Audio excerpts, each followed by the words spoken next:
back to the JFK Assassination Audit video number 34. It's now the 29th of December, but only about 2 more days left in the old year 2022, and then we get into the new year 2023. Alright, so we're going to go back to this Charles Givens testimony, I guess you could call it, and see what else he has to say, any shockers or anything like that. Not much, just confusion about him going back and forth and crap like that. But anyway, so when you got off the elevator as you were coming back to get your shirt, did you have any, I thought he was going to get his jacket, but anyway, did you have any occasion as you were walking out of the elevator to look to see if there was anyone else on the floor? You already asked this question. Well, no sir, I wasn't thinking of that. I just happened to glance around as I was on my way back. Did you glance around when you got off the elevator? Do you remember? Well, no sir, I just walked off and turned and went right over there and picked up my jacket up and started back. Did you look over in the southeast corner? Did I already read this? Hold on one second. Okay, no, this looks like they're repeating everything. Anything else in his hand than the clipboard? Did he have a pencil in his hand? No sir, I didn't pay any attention to him.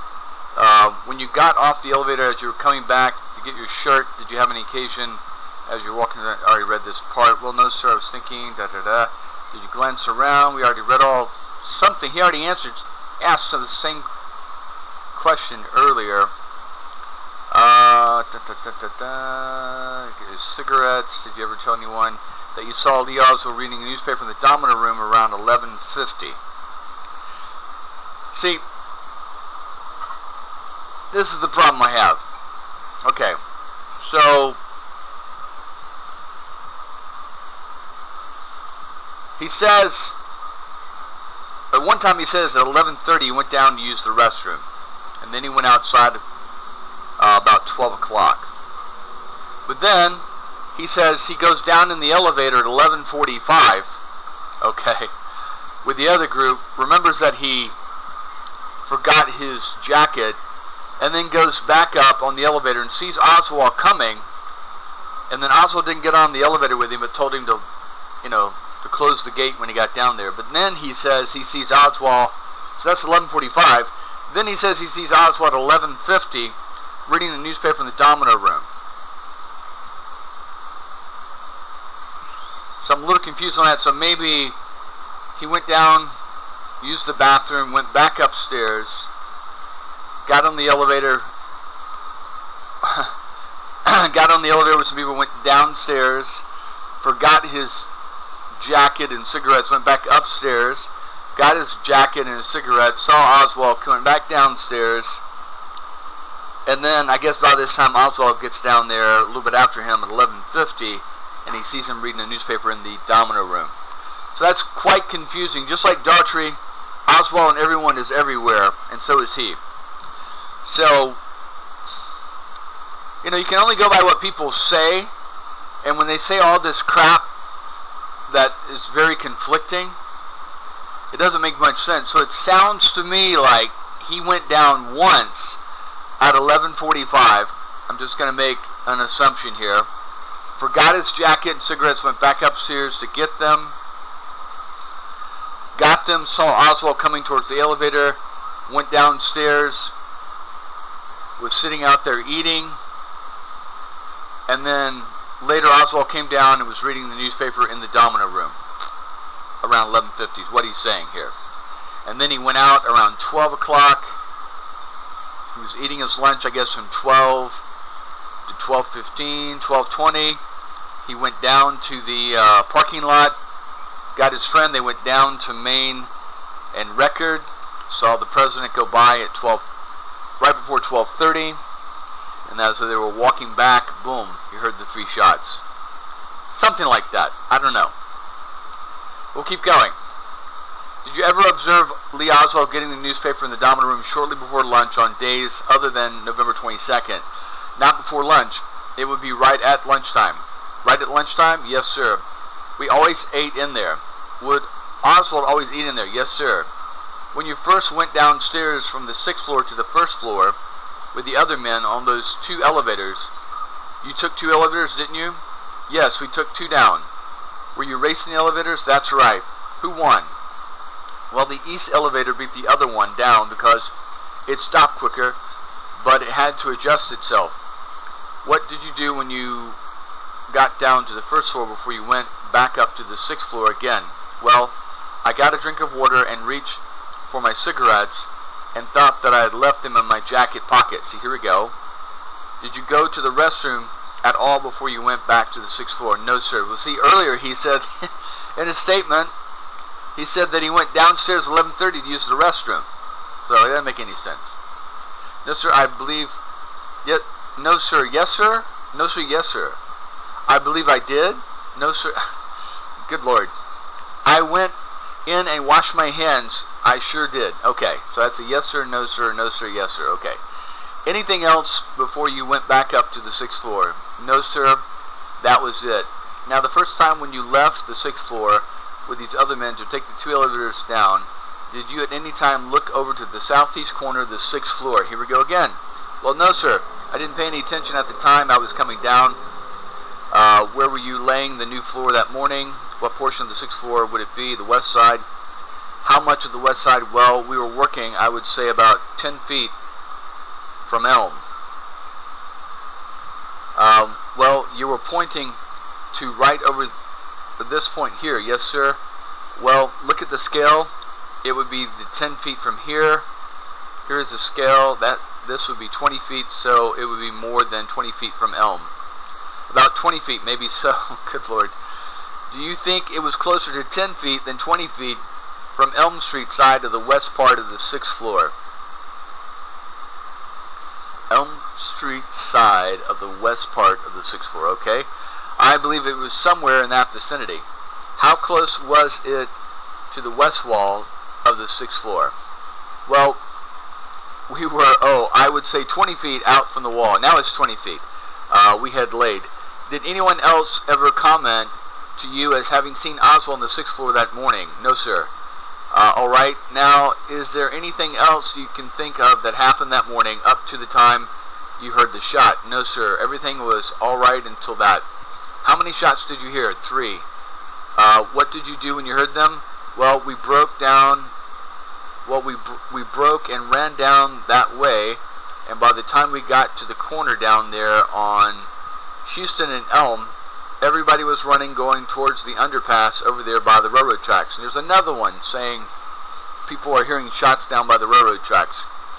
And I asked some white fellow there, what happened, and he said, somebody shot the president like that. So I stood there for a while, and I went over to try to get to the building after they found out the shots came from there. And when I went over to try to get back in, the officer at the door wouldn't let me in. So apparently he must not have been in the lineup or the roll call that they did, because he couldn't get back in.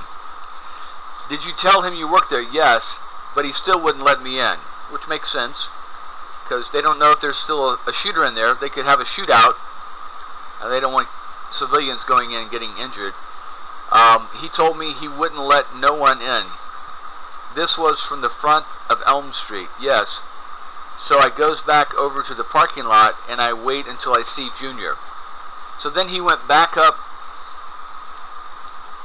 to the parking lot on Record, and anyway, and Elm, is that Jarman? Yes. They were on their way home. They told me that they let them all go for the evening. See now, even Givens is saying that they let everyone go, and they were all going home. But yet, when they do the roll call, they only pin it down to Oswald. That doesn't make any sense. And now you have Givens saying that they let everybody go, but they're saying that he didn't let everybody go. They did a roll call. This is like apparently right after the shooting. And I said, I'd better go back and get my hat and coat. So I started over there to pick up my hat and coat, and Officer Dawson saw me and called me and asked me, was my name Charles Givens? And I said, yes. And he said, we want you to go downtown and make a statement. How would they know his name? And then I thought they weren't going to let anybody back in. Anyway. And he puts me in the car and takes me down to City Hall, and I made a statement to Will Fritz down there. Did you ever see Lee Oswald at any time after the time you saw him carrying the clipboard on the 6th floor? No, sir. The next time I saw him was on television. Is there anything else you can think of, or whether I have asked it or not, that in any way is relevant to the assassination? No, sir. Anything else you can think of about Lee Oswald, whether I have it or not, that might in any way be helpful? Like, did you see Lee Oswald carrying a brown paper bag package today? They don't even ask that question. No, sir. Other than that, he's just a peculiar fellow. Well, see, people are going to say that. Okay, if you're a quiet person, don't say a lot before, and then all of a sudden you're accused of assassinating the president. Well, you're going to be, oh yeah, that guy was kind of strange, wasn't he? That's how people are. He's just a loner. Don't have much to say to anybody. Say to himself most of the time. Mr. Bellin, did you ever notice any other person there who was more friendly with than the others? Well, this boy he rode with. Frazier? Yes, sir. Every once in a while I would see him talking to him.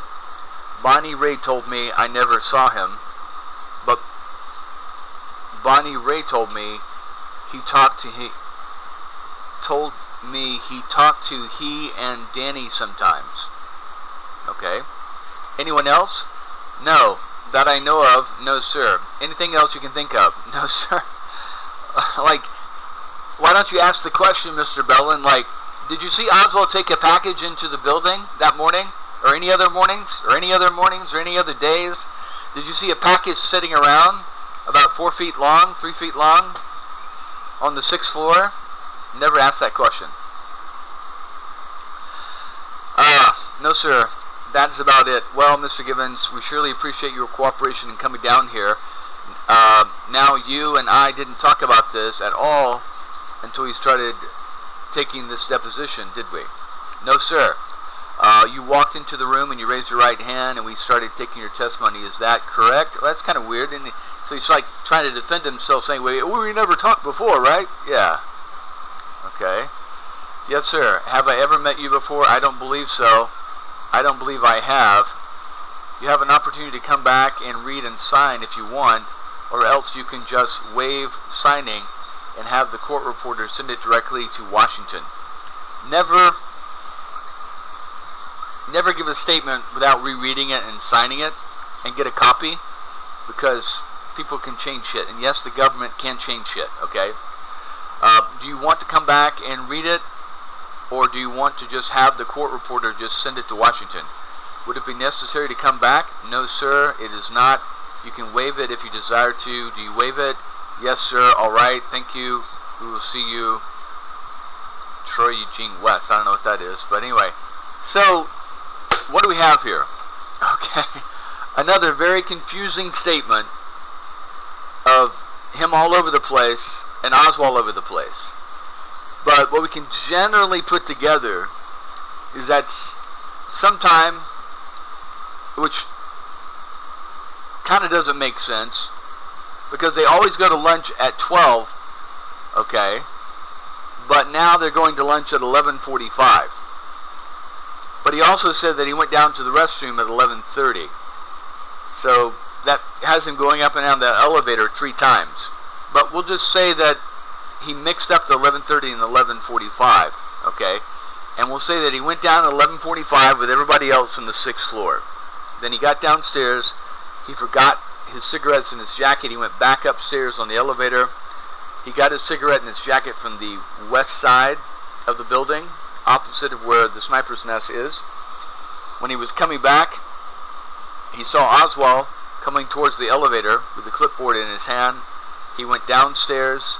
Eventually later, he saw Oswald in the domino room at 11:50 to 12 o'clock. Somewhere in there. And again, you got to give people the benefit of the doubt, because I don't run around looking at my watch and noting times that things happen that's not very important. Okay, and then writing down the time that something unimportant happened. So you got to also kind of give people the benefit of the doubt on that, because they're not sure exactly the time. So I would say it was probably 11:45 he went down, forgot his jacket, went back up, saw Oswald, got his jacket, went back down, and then Oswald eventually came back down between 11:50 and 12 o'clock. Now, does that sound like an assassin? You're going to kill the president. The president's supposed to come by at 12 to 12:15. Are you going to be going back down to the domino room to read the newspaper? Probably not.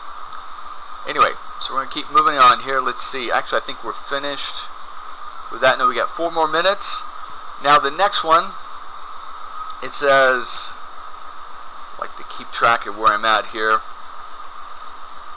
It says, at 11:39, after a 15-minute flight, Air Force One touches down at Love Field in Dallas. Thousands of people have turned out to see the president. Despite concerns of the protests or anti-Kennedy sentiment, the crowd is nearly overwhelmed behind the president, who still holds a 51.4% approval rating. Now, the reason I have these different times here is because I've got different times from different timelines, different people.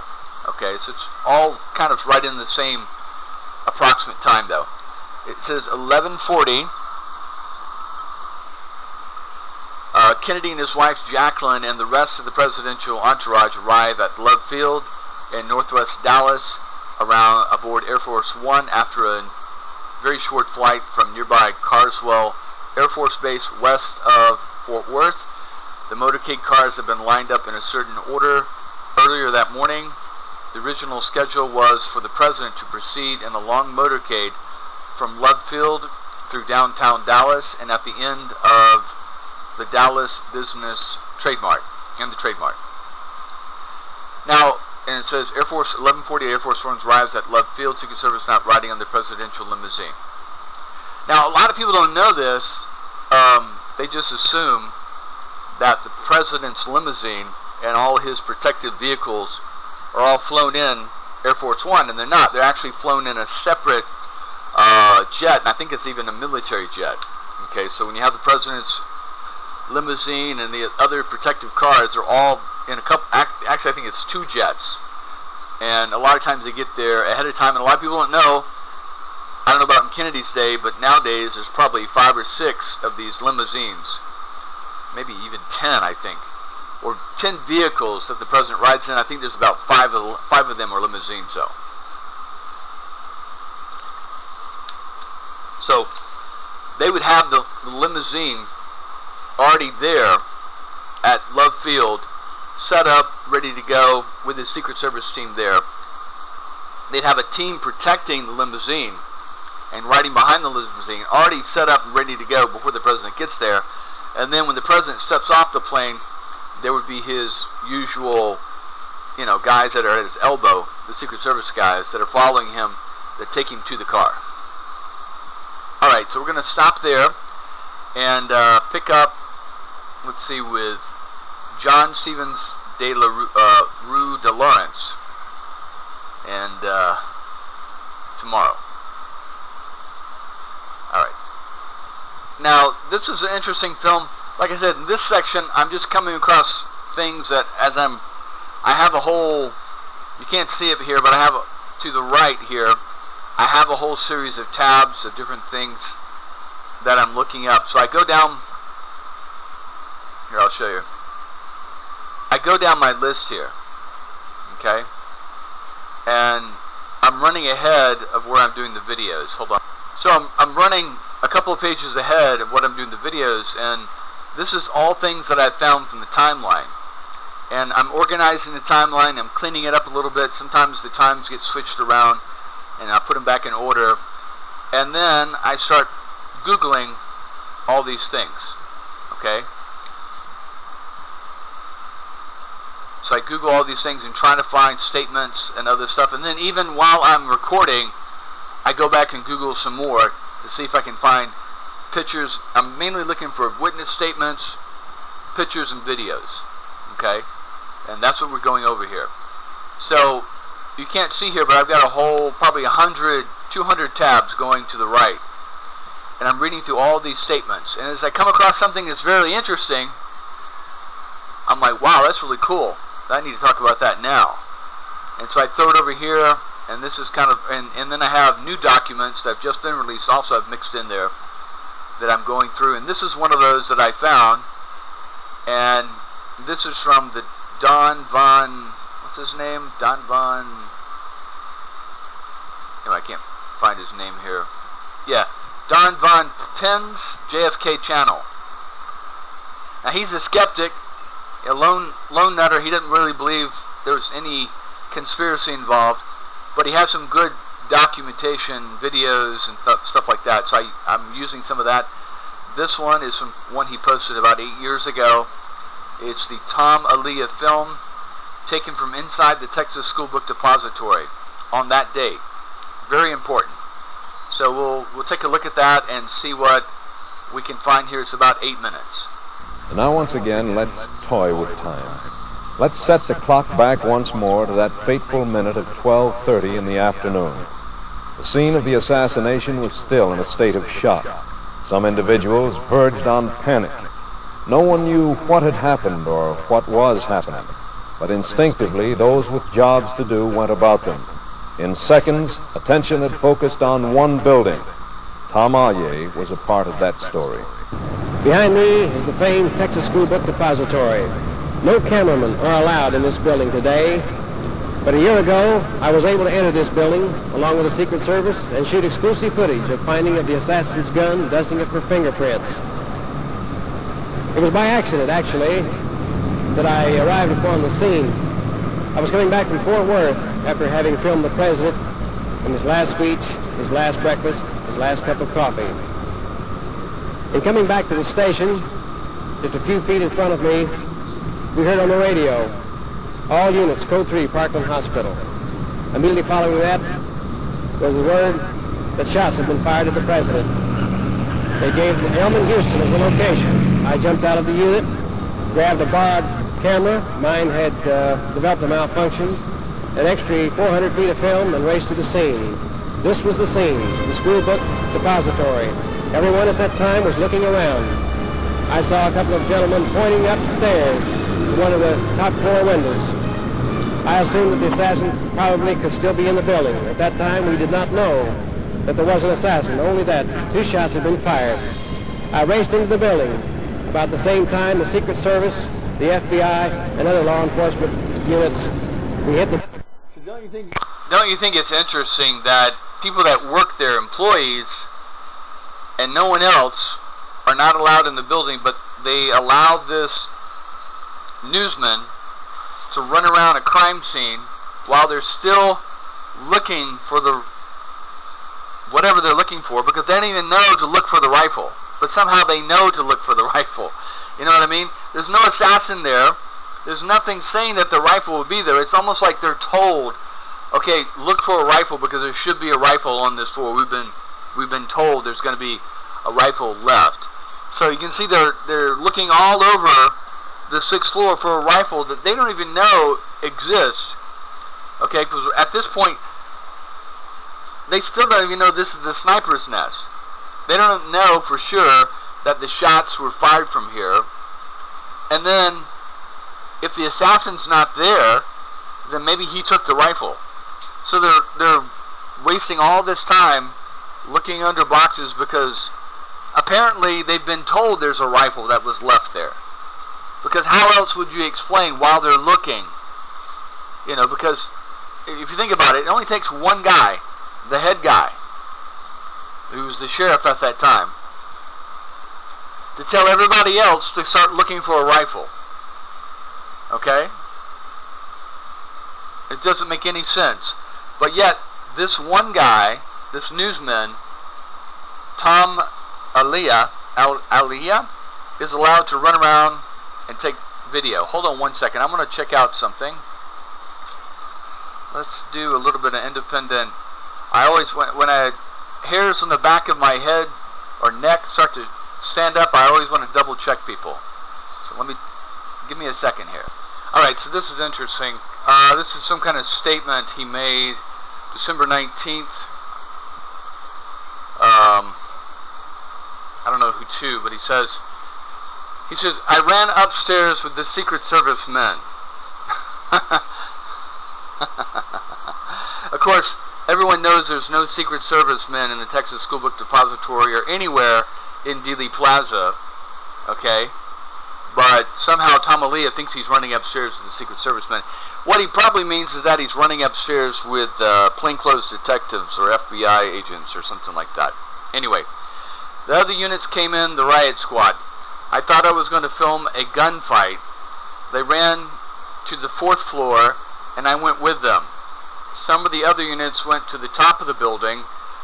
They were conducting a systematic search. It boiled down to the 6th floor.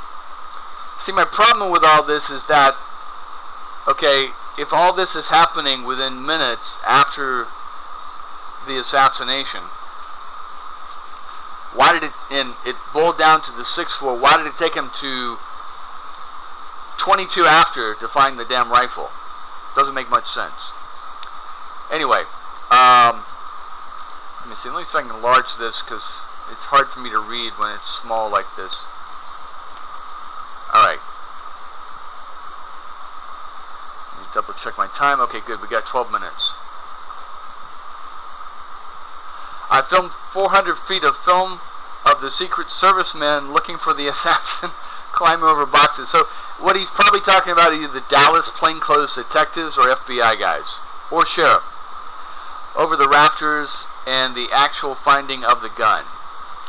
So wouldn't you think that finding the gun would be secondary compared to going through all the floors and looking for a gunman?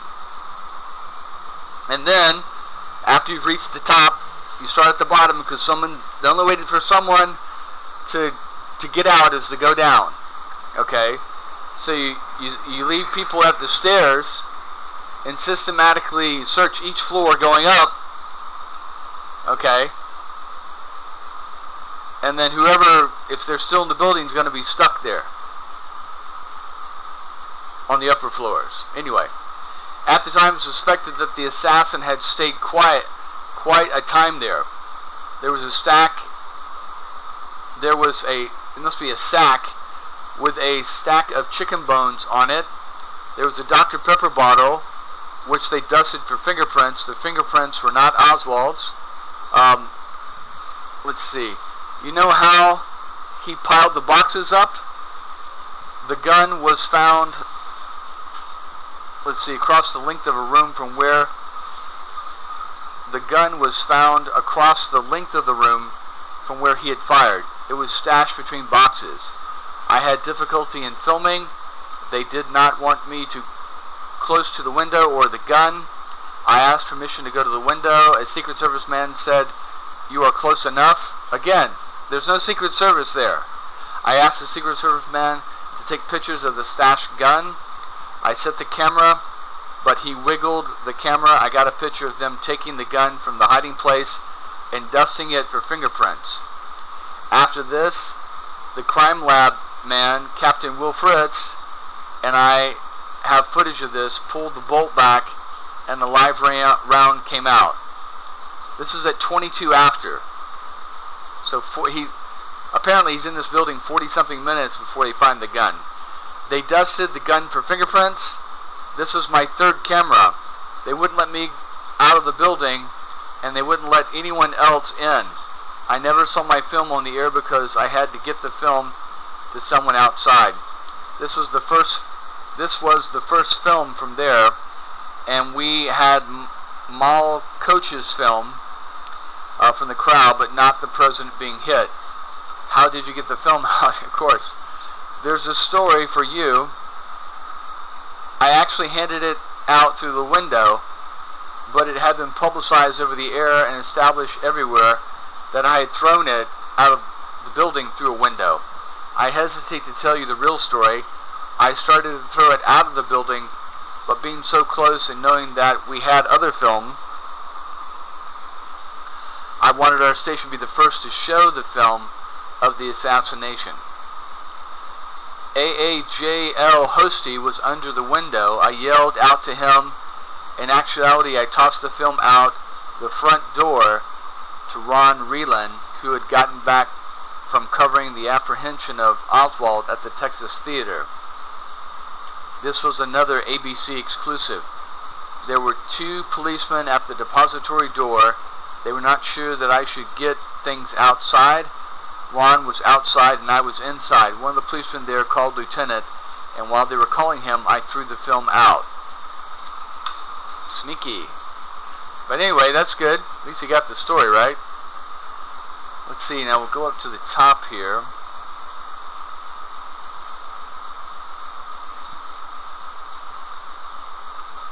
And he says, I was the first newsman in the building, only newsman to accompany the search team as they went from floor to floor. This is from some book. Searching for the person who fired the shots. At this time, we did not know the president had been hit. I rushed in with a group of plainclothes men and a few uniformed officers. I followed the search team that was on its way to the rear elevator to start the floor-by-floor search. We searched every floor all the way to the roof. The gunmen could still have been in the building, finding nothing. They started back down. In approximately 18 minutes, they were joined by Captain Fritz, who had first gone to Parkland. See, that's interesting. So within 18 minutes, so let's give him the benefit of doubt. We'll say 20 minutes. So at 12:50, Captain Fritz is already back. But it took him 30 more minutes to find the damn rifle. Okay. The barricade on the 6th floor ran to the windows, extending in an L shape that ended against the front wall between the first and the second twin window. The height of the stack of the boxes was a minimum of 5 feet. I looked over the barricade and saw 3 shell casings laying on the front and the floor in the second window. It's interesting that it says it's an L shape because there is a gap between one stack that's parallel to the windows and another stack that's perpendicular to the windows. I looked over the barricade and saw 3 shell casings laying on the floor. They were located about halfway between the inside of the barricade. I set my lens at the estimated distance from the camera to the floor and held the camera over the top of the barricade and filmed them before anybody went into the enclosure. But of course, he doesn't get a picture of the paper sack either, does he? Or film of the paper sack. I could not position my eye to the camera's view. He doesn't even mention the paper sack viewfinder to get the shot. After filming the casing with a wide-angle lens from the height of 5 feet, I asked Captain Fritz, who was standing at my side, if I could go behind the barricade and get a close-up of the casings. He told me that it would be better if I got my shots from outside the barricade. He then rounded the pile of boxes and entered the enclosure. This was the first time anybody had walked between the barricade and the windows.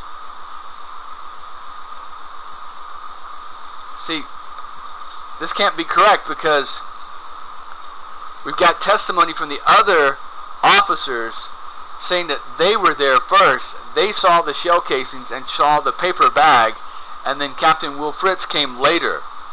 But he's saying that Captain Will Fritz was there at the very beginning and was the first to see the shell casings. Interesting. Fritz then walked to the casings, picked them up, and held them in his hand over the top of the boxes for me to get a close-up shot. Wow, so Will Fritz has just disturbed the crime scene before the actual forensic criminalist has gotten there. And where's this film? Maybe we'll see this film here when we get back into it. I filmed about 8 seconds of a close-up shot of the shell casings in Captain Fritz's hand. I stopped filming and thanked him. I do not recall if he placed them in his pocket or returned them back to the floor because I was preoccupied. Excuse me. Preoccupied with recording other views of the crime scene. Well, I tell you, Joe, he threw them back on the floor because if you and him are the first ones to see him before the criminalist gets there, then he picked them up off the floor, showed them to you, and then threw them back on the floor. Actually, that was the first thought that came to me when he did it. Oh, wait a minute, hold on. Let's see. I did not recall if he placed them in his pocket. I have been asked many times if I thought it was peculiar that the captain of homicide picked up evidence with his hands. Actually, that was the first thought that came to me when he did it, but I rationalized that he was the homicide expert and no prints could be taken from the spent shell casings. So, before they even dust it for prints, Captain Will Fritz, okay, and if I remember correctly, yeah, so Captain Will Fritz picked up the shell casings, putting his fingerprints on the shell casings and destroying any evidence that maybe Oswald has his fingerprints on there, or someone else. And this is also, don't forget, the same Captain Fritz that tried to blackmail Frazier into admitting that he was part of the assassination and intimidate him. It is highly doubtful that the shell casings that appear in Dallas police photos of the crime scene are the same casings that we found originally. Duh. So now you got the shell casings. You throw that evidence out because Fritz has contaminated the evidence. So you got no shell casings, you got no fingerprints on the rifle, and you have no picture of this paper. This is the whole case, like I was going over yesterday. This is the entire Warren Commission case in a nutshell right there. You throw all that out, you don't have anything. Contamination of evidence. They don't have anything. The originals by this time were probably in the plastic bag at police headquarters. Why? Probably this was the missing link.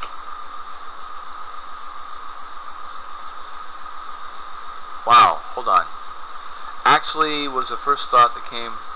Therefore, any photograph shell casings after this is staged and not correct. It is highly doubtful that the shell casings that appear in the Dallas photo of the crime scene are the same casings that were found originally. No, I disagree with that. I think that the shell casings are the same. It's just that Fritz picked them up and then threw them back down, so the pictures we have aren't the original position of the casings. The originals by this time were probably in plastic bag at police headquarters. Why? Well, if this was within 18 minutes, okay, this was at 12:50, okay? So Day doesn't get there until after 1 o'clock, because his testimony is he doesn't get there until 1:02.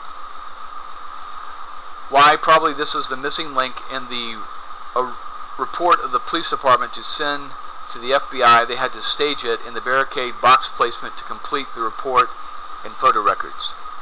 The position of the barricade, while difficult to follow from one who was not there, is important because of the difference in the photographs seen today. There are 4 different box positions. Alright, we're definitely going to have to read over this tomorrow, and we're going to have to look at the film and see what the film shows, because this will be interesting. But if the film shows him going in right after the assassination, then we have problems, because we have shell casings that position has been moved, and any fingerprint evidence on them has been destroyed or compromised. And let's see if we have that fucking paper bag in the corner in that film too. Alright. So we'll keep going here. On to the next one. Alright, so I was ranting about Epstein, and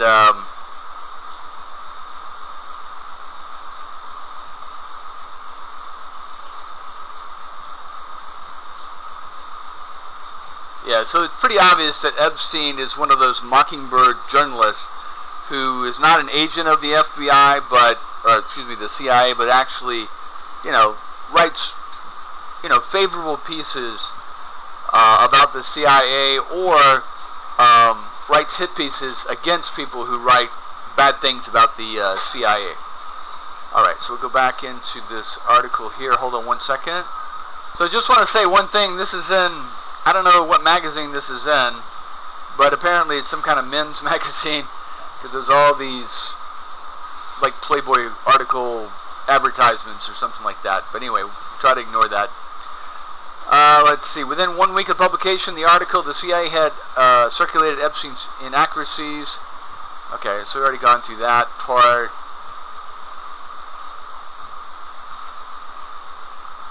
Alright, so it's interesting that Epstein was the last person to see George de Mohrenschildt alive. He did an interview with him, and then de Mohrenschildt killed himself. Quite interesting. So George de Mohrenschildt, just before George de Mohrenschildt died, though clearly one cannot even consider the possibility that Epstein actually killed de Mohrenschildt. Yeah, who knows? Maybe Epstein revealed something to de Mohrenschildt that de Mohrenschildt, in his depressed state, pushed him over the edge, and as he thought about it more, he killed himself. Maybe, who knows? In Florida, Epstein was quoted in the press saying that he was involved in a very big project that involves a lot of money. They met in Palm Beach on Tuesday morning, March 29th, at Epstein's room in the Breakers Hotel. At 1 p.m., de Mohrenschildt left and returned to his house and it wasn't his house, but the house he was staying in Malapane, where he had been staying with his daughter Alexandra and her friends since he left the Altmans in Europe.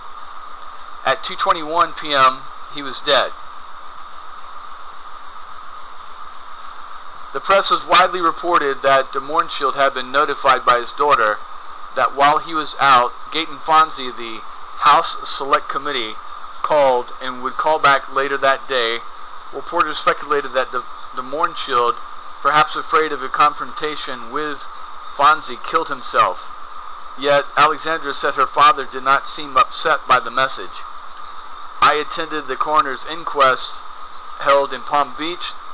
The woman with whom Alexandra lived had gone on to a bridge party, leaving strict instructions that the maid was to tape record her favorite television programs while she was gone. The maid activated the tape recorder and it captured the sound of the program as well as the shotgun blast that killed de Mohrenschildt. Well, my question is, where's the maid? What did she hear? Did you hear someone come in the house? Did you hear de Mohrenschildt shoot himself?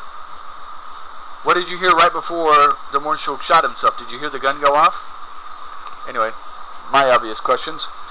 Anyway, the various servants testified that an alarm system installed by the owner of the house caused a bell to ring rather quietly within an outside door window was open.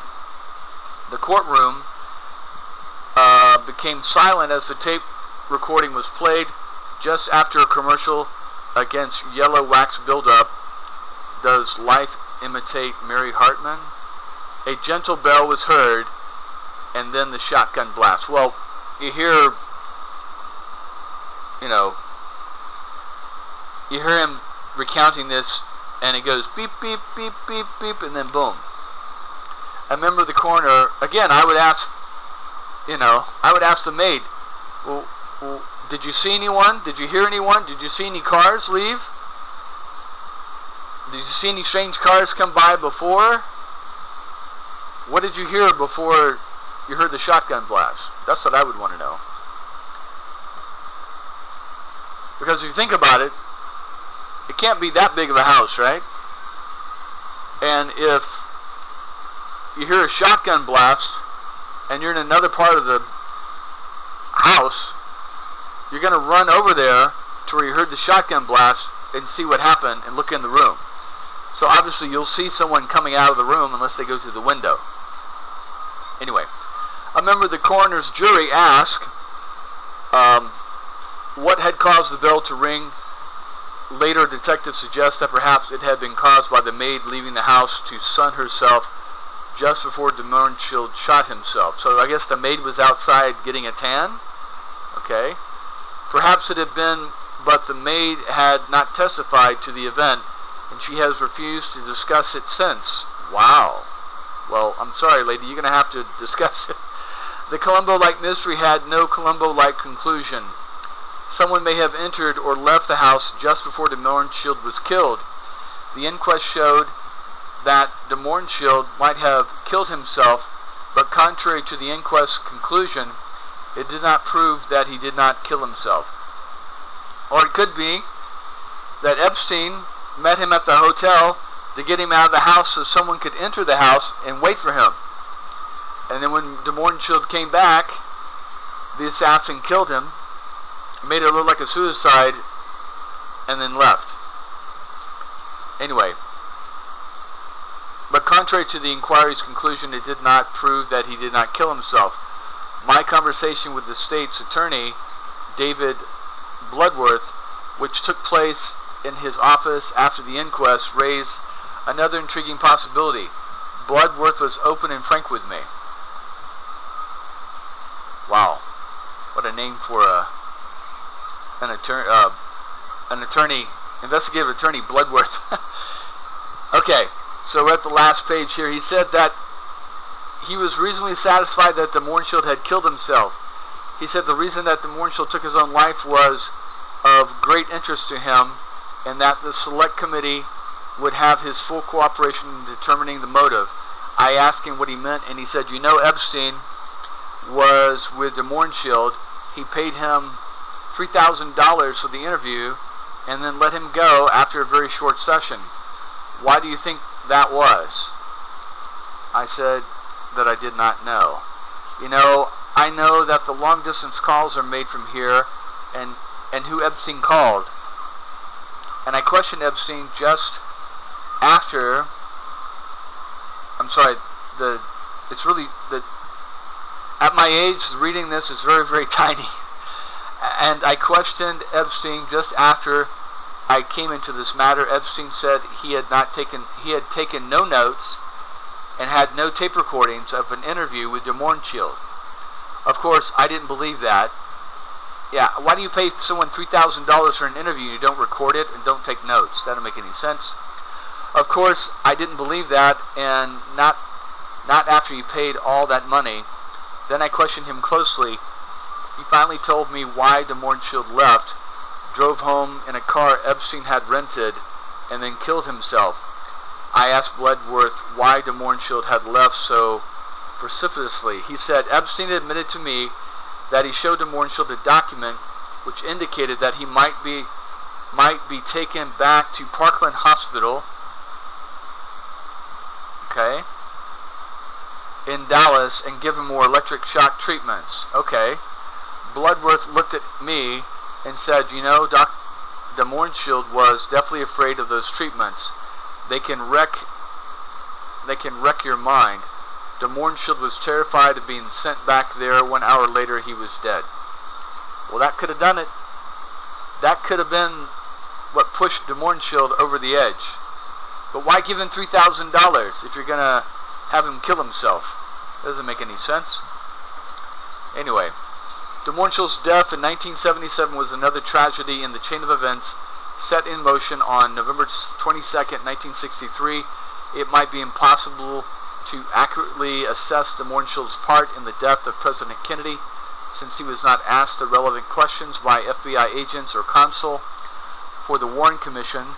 Yet it seems likely that de Mohrenschildt was assigned the important task of separating Lee from Marina Oswald, placing Oswald alone in Dallas while Marina lived elsewhere, and securing a job for him in a building on the presidential motorcade route.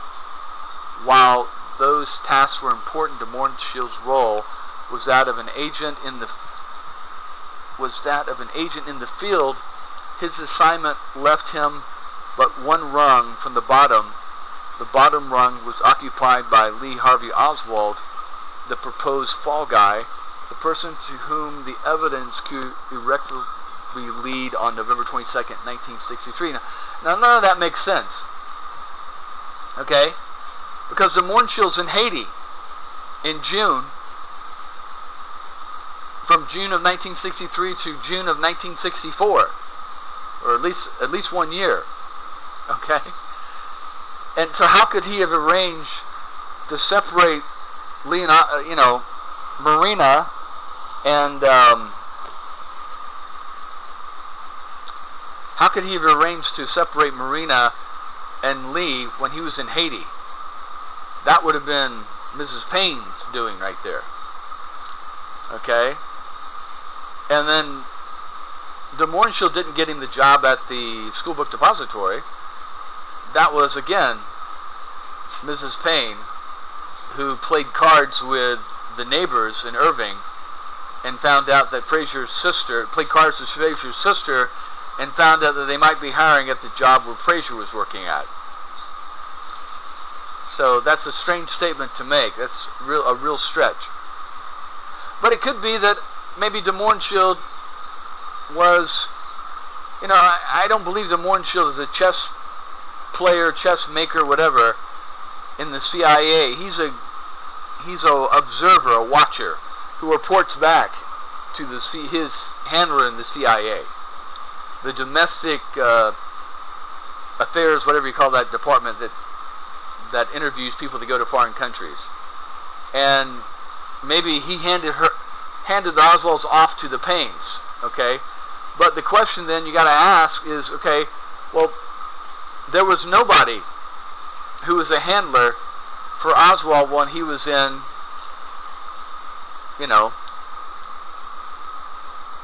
officially was a handler for Oswald while he was in New Orleans, unless you want to say Guy Bannister or Dave Ferry.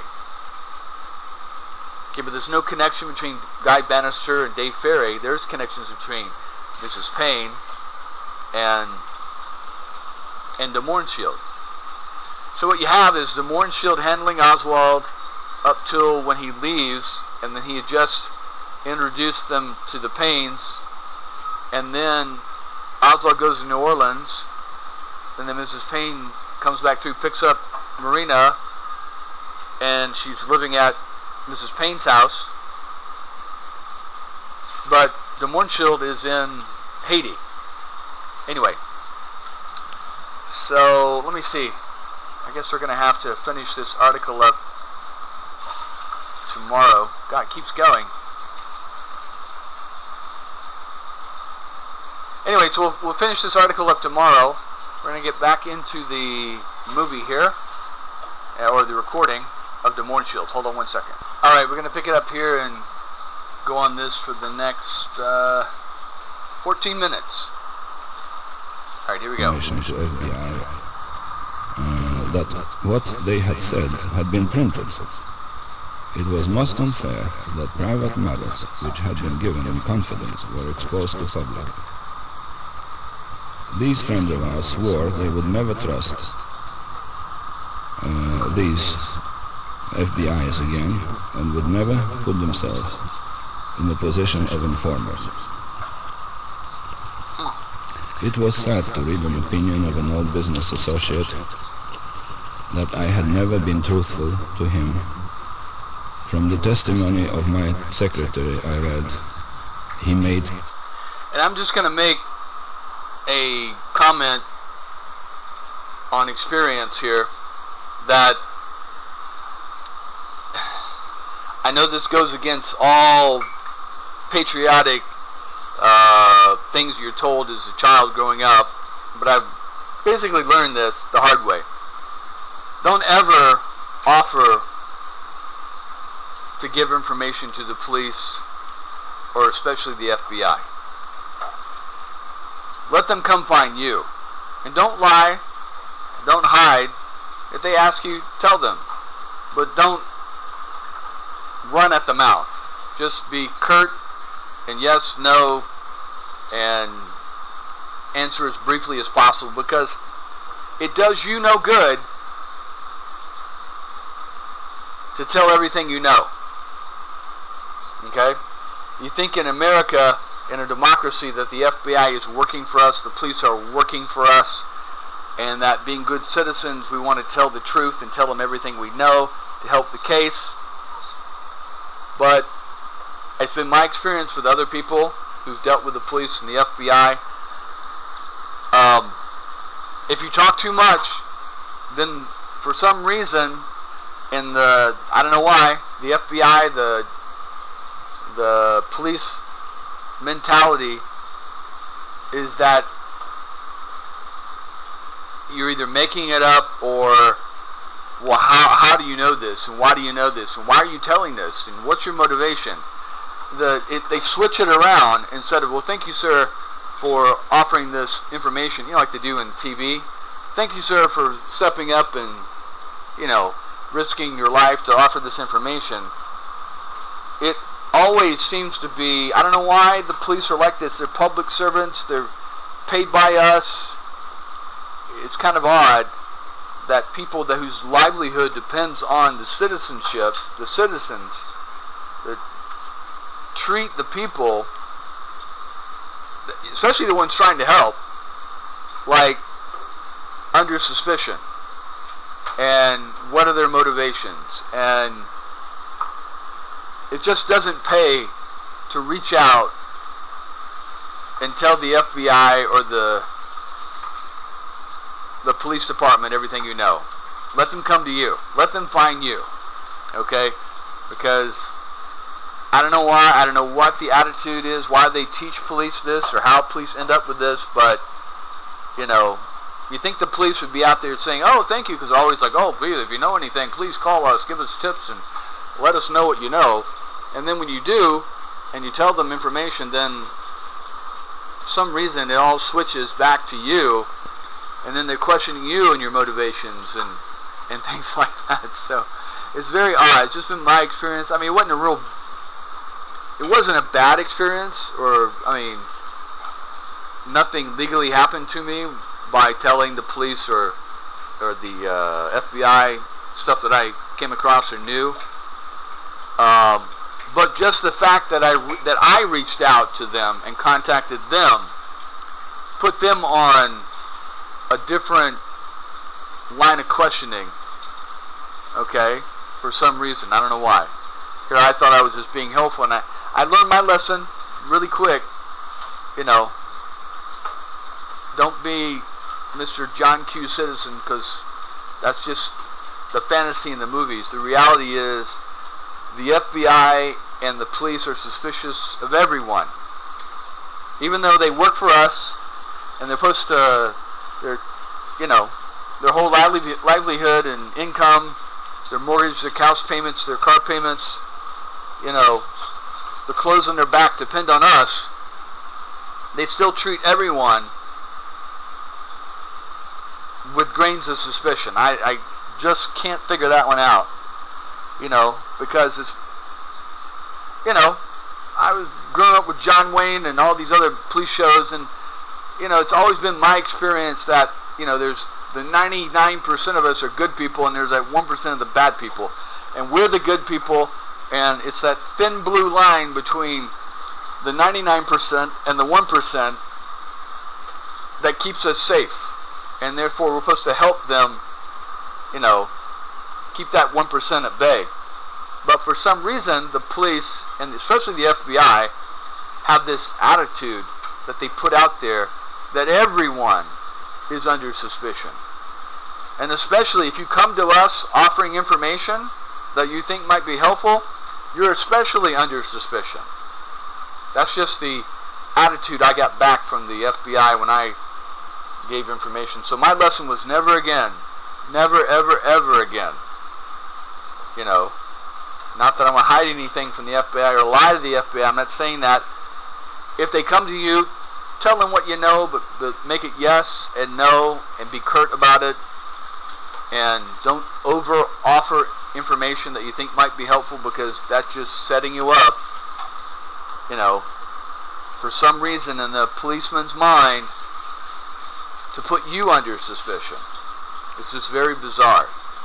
But anyway, so I can understand what's going on here. And then also you got to understand that the FBI, if you're in their shoes, they don't know exactly what's going on. They don't know that maybe some of these Russians, anti-communists, might be involved in the assassination with Oswald. And so they're playing one against the other. Okay? That could be what's going on there. But anyway, let's keep going here. Mysterious trips to Houston.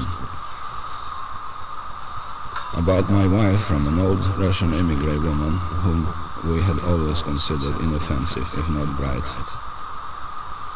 She said that this Chinese woman did not even believe in God. A testimony from an old man in West Texas, whom I knew just very slightly. He had always wanted to be the commissar of Texas.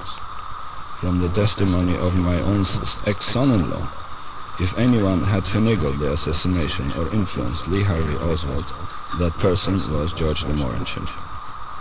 Of course, in the meantime, he had divorced my wife, my daughter, Alex. People who had detested Marina and Lee made money out of them, especially out of resulting on... So, it's interesting to hear him say that because, remember, the house in Malaplan was this Tilton lady, okay, who was the mother of the son-in-law he's talking about that had married his daughter and divorced his daughter. So Alexandra had a close relationship with this Mrs. Tilton, okay, that he's talking about, okay, that the lawyer in the other article was talking about also. Also, Mrs. Tilton's house was the house where de Mohrenschildt ends up killing himself 10-15 years later. Unbelievable promotion of Marina as a poor, defenseless, God-fearing Russian wife of the monstrous, inhuman, brutal Marxist Harvey Lee Oswald. Marina finally made it in the United States, just as her friend in Russia had said in her letter in 1962. Yeah, she made it. She found She a became duke. a fantastic success, and her dead husband, curiously enough, paid for Over the it body with his of life. Lee So the Oswald. purpose of her arrival in USA had been superbly successful. Lee Harvey Oswald had finally become a real moneymaker. Poor fellow, even his tomb was stolen for publicity. Articles and books appearing... And you have to be realistic and think about this, okay? She was allowed to leave the Soviet Union like on the express train, okay? Virtually unheard of. Now, don't you think that as condition of her express exit from the Soviet Union, being allowed to leave, was that, hey, we want you to write back in code to Aunt Jenny or whatever. And Aunt Jenny is actually a KGB agent, okay? And, you know, memorize this list of things like airplanes or cows, tanks or pigs, you know, radar installations are geese, things like this. I'm not saying she did this, I'm just saying this is a very strong possibility. And that the price, you see, that's the thing people forget. Even though it's a communist nation, there's always a price for everything, okay? So, you don't get nothing for free. You don't get a pass out of the Soviet Union for free. No one else got a pass. No one else got out of there, okay? But she gets a pass. Why? Well, it's pretty damn obvious. Because here she is, working for the KGB, going to these dance halls, and remember this other guy, this Rayab that went to the embassy 2 days after, or 3 days after the assassination, this Moroccan guy, and said that when he was in Moscow, he met Marina also, around the same time. And that, you know, he even mentions that he was aware that the KGB would send in these girls to these dance halls, these trade union dance halls, and try to become good friends or girlfriends with foreigners, students, news people, and defectors, and report back to their handlers, their KGB handlers, what they were finding, or what they were hearing. Okay? So even he knew there was a marina project. Okay, like there was a Lee Oswald project in the U.S. There's a marina project. So maybe they named all the girls who infiltrated these foreigners as marinas. Okay, because this is definitely not the same marina. They look the same, but it can't be the same marina because his marina is in Moscow. Okay, and was a I don't know. She was a pharmacy tech or something like that, or nurse tech, or worked in a shoe. It was a different occupation. And Lee's marina was in Minsk, over 800 kilometers away, and they were seeing each other. He saw this marina from January to about May, and saw her nearly every day in April and May, 3-4 times a week in Moscow. And Oswald met his marina in April. She came, she met him at the dance, and then Oswald got sick and ended up in the hospital with an ear infection, and she purposely came to there to meet him. Now, how did she find out he was in the hospital and what hospital he was sick in? Well, of course, her KGB handler told her. Okay? And what 20-something-year-old man, 21, 22-year-old man, in a foreign country, no family, no friends, lonely, wouldn't turn down the offers of a beautiful-looking young girl in a foreign country? And you know how, I'm not trying to be gross, but you know how 21-year-old or 21-year-old men are. The blood flows from the brain down to the middle, the middle regions, I guess you could say, and all thinking stops. All logical thinking stops, and he's not thinking, oh, she could be a plant by the KGB to find out more about me. Okay? So it's interesting, there's two women by the name of Marina doing exactly the same thing, and Rahab is very aware of this program. Okay?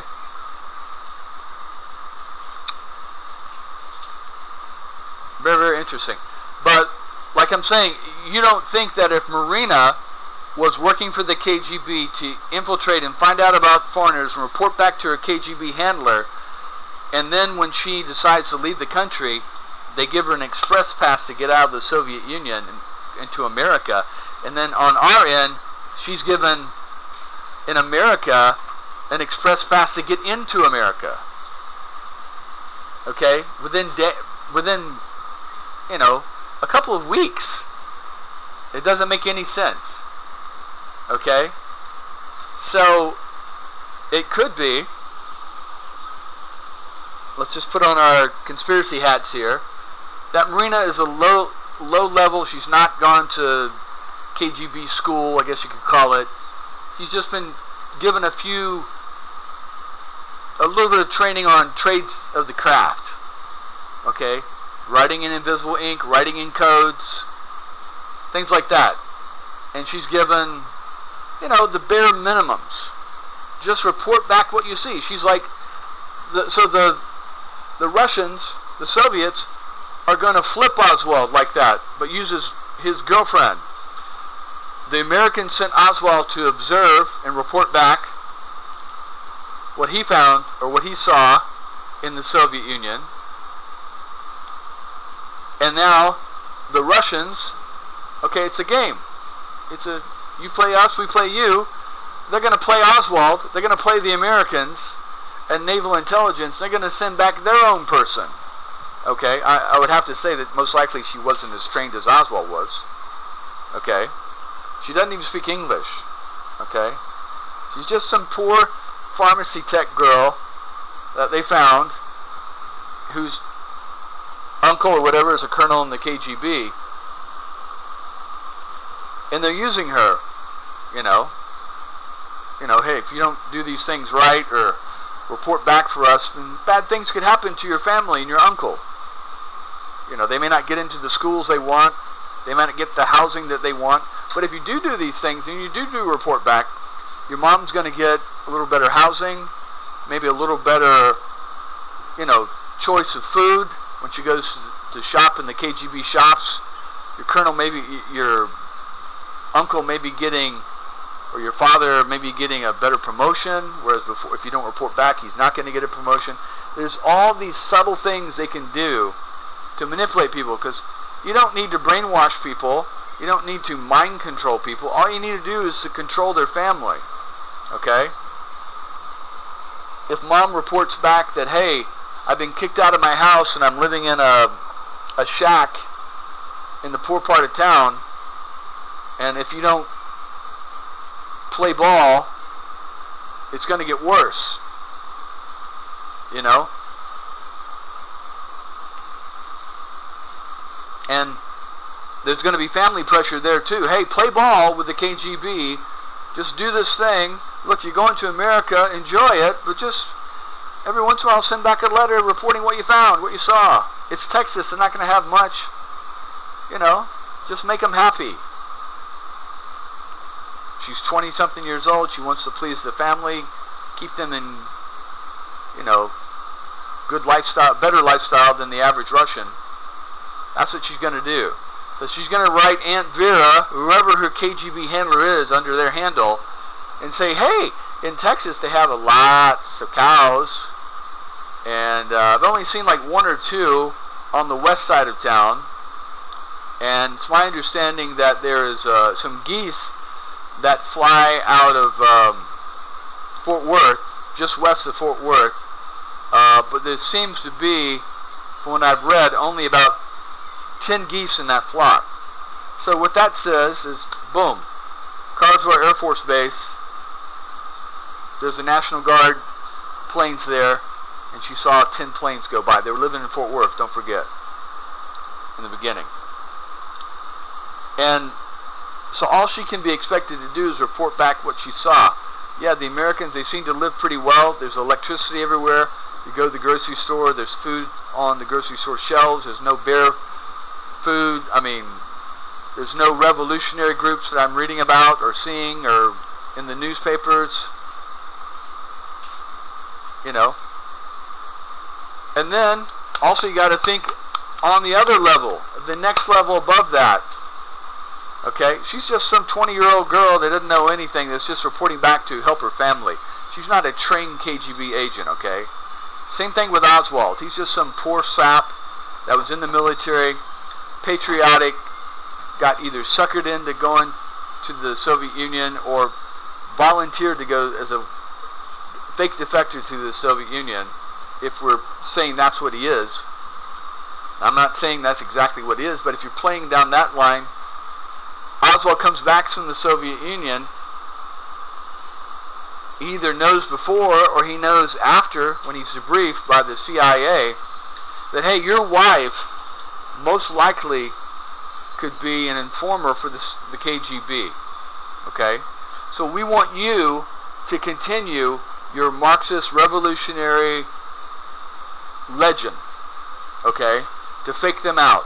To think that now that you got back from the Soviet Union, you don't have to pretend anymore, okay? But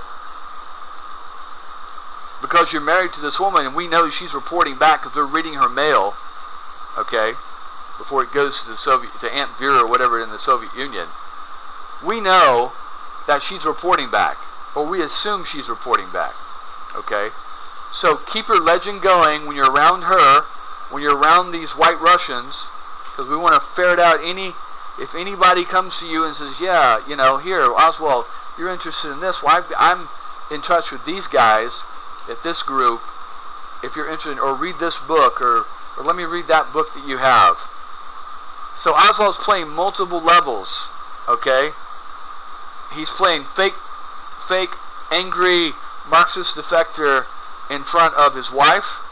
He's playing crazy, fake, angry defector in front of Des Moines Shield and the White Russians to ferret out any people there. He's playing Street Fighter, angry Marxist Cuban supporter in the streets of New Orleans to ferret out anybody there and report back. He's playing cool soldier agent at any of these jobs that he works at. Okay? He's not spouting the revolution. He's not joining Ginsburg coffee room chat groups discussing Marxism and, and Huxley. Why? Why is it this? Okay? And then again, you ever thought about maybe, besides just being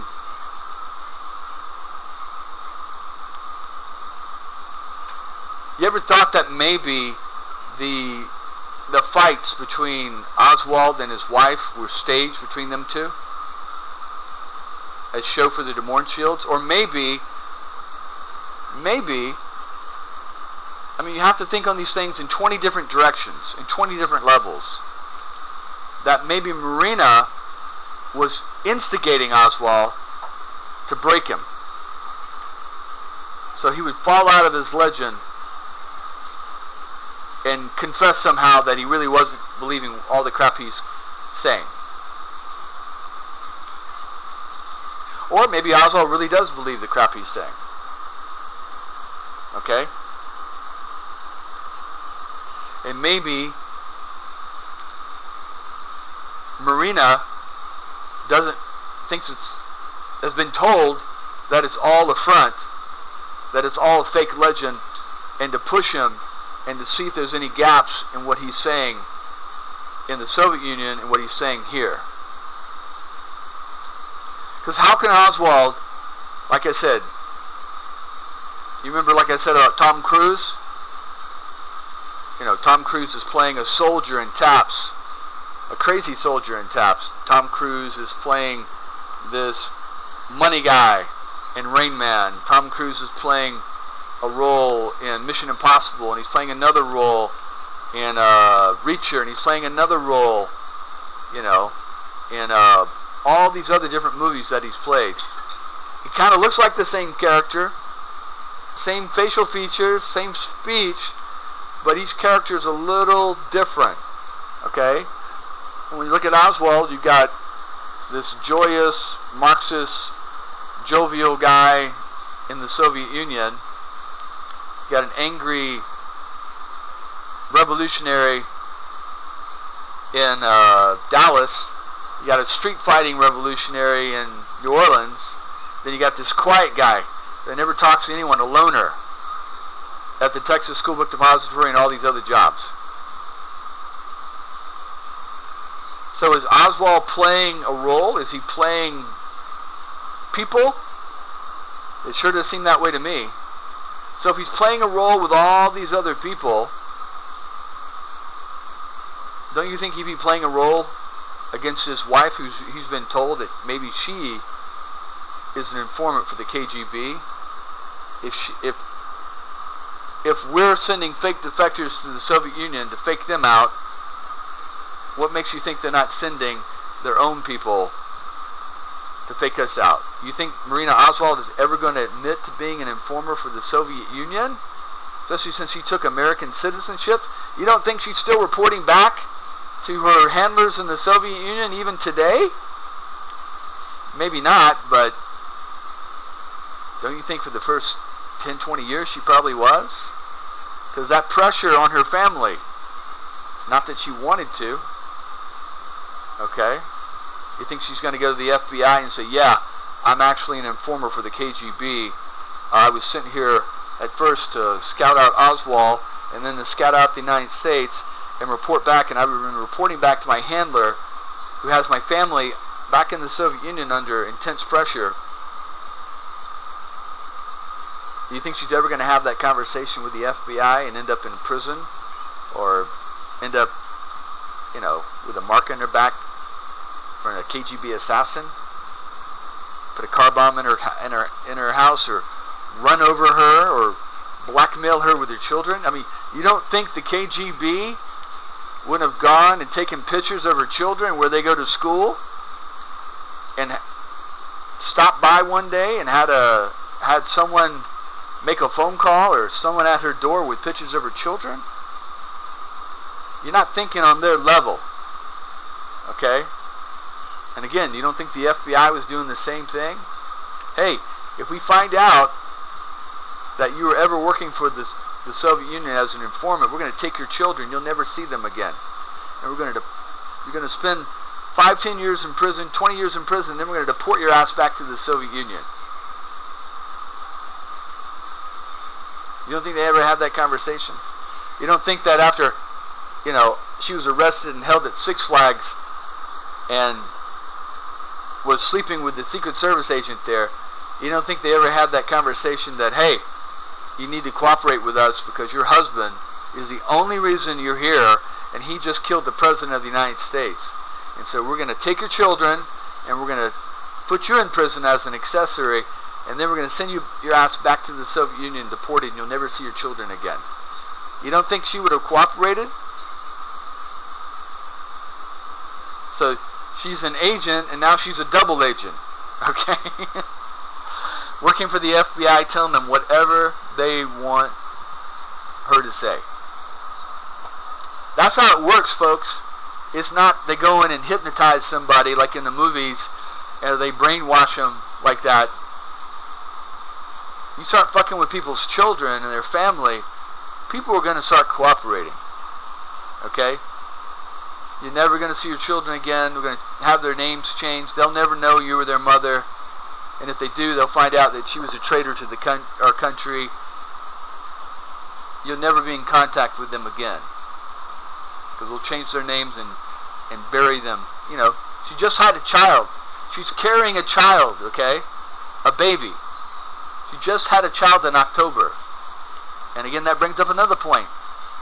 You really think that Oswald would have killed the President of the United States if his wife had just had a child, and he has another child that's like 2 years old, and a month before his wife just had a baby? Do you think that's going to motivate a man to go out and kill the President of the United States?